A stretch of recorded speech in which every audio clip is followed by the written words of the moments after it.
वारीचा घेतला पावलांनी आम्हा वाळवंटी तुझी सावली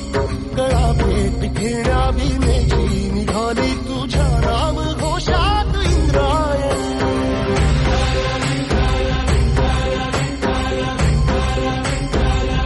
भिडे आसमंती ध्वजा वैष्णवांची उभी पंढरी आज नानावली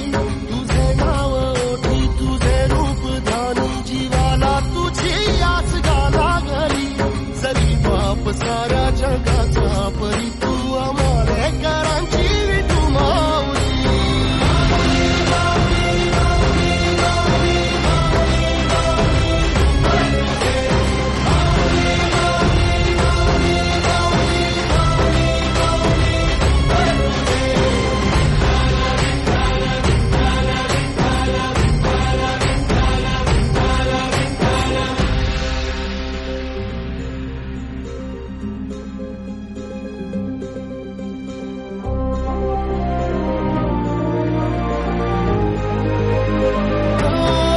चालतो रे तुझी वाट रात्रंदिनी घेतला